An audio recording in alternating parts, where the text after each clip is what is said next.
This afternoon at the National Press Club here in Washington, D.C., the yearly Israel Lobby and American Policy Conference is being held to discuss the strategy, tactics, and policies of Israel and its lobbies here in the United States.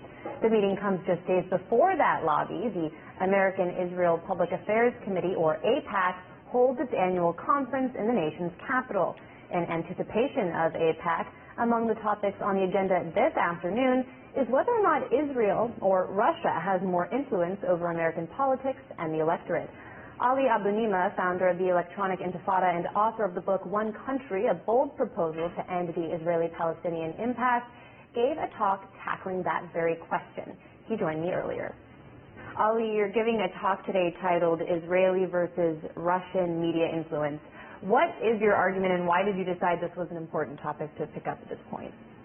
Well, I think it's important to point out that you have this mass hysteria in this country, media elites and political elites, about so-called Russian interference in the U.S. election, the central narrative of collusion, which has not been borne out by any evidence, even though it's kind of treated as a religious faith that this is true. And in the meanwhile, you have all this, stark evidence of Israeli collusion, U.S.-Israeli collusion that is being ignored. I mean, just take the latest revelation in the Washington Post a couple of days ago that 4 countries were discussing ways that Jared Kushner's business interests could be used to influence him. Well, guess what? One of those countries was Israel, and none of them was Russia. So that's just one example. And when it comes to media, for example, this network has been forced to register as a foreign lobbying, foreign agent group due to the Russiagate hysteria, which you've described.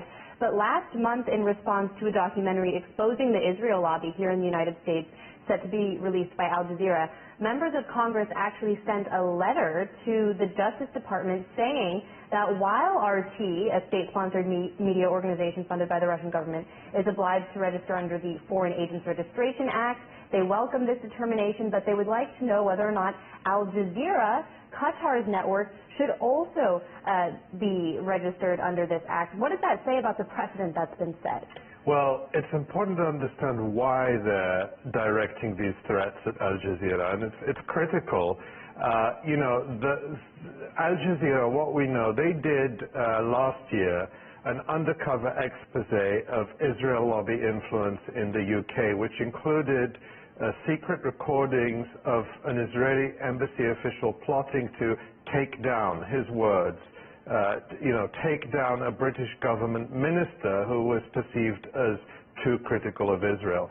Well, Al Jazeera revealed in October, November, that they have done a similar undercover investigation in the United States. And what we're gleaning from what's come out about this is it's much more extensive, that it goes inside some of the big Israel lobby organizations in this country.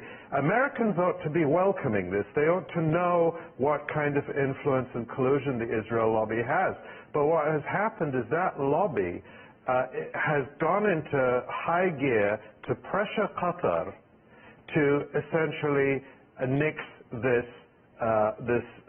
documentary. And 4 months after Al Jazeera announced it, it still hasn't shown. And one of the tools they're using is the threat of FARA, foreign agent registration, against Al Jazeera. And what's interesting in the letter you read is that the members of Congress circulating that letter used the precedent of RT's registration as, that's their precedent. Mm-hmm. And so the message I think this sends to any journalist who cares about free speech and the First Amendment is they ought to oppose what happened to RT, not because they love RT or they love Putin or they love the Kremlin, but precisely because that is being used as a precedent now to pressure other media to suppress this important documentary on what's happening in the U.S.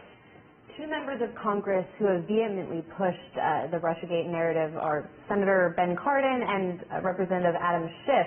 though ironically they'll both be speaking next week at the American-Israel Public Affairs Committee, or AIPAC, conference here in Washington. Is there a double standard here?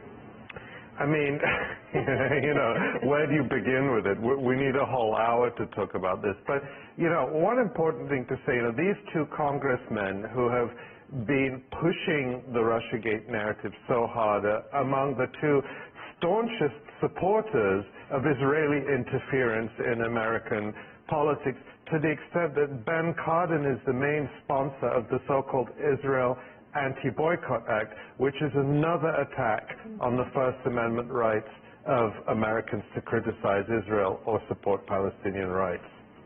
All right, we'll have to leave it there. Ali Abunimah, founder of the Electronic Intifada, thank you so much for your time this afternoon. Thank you.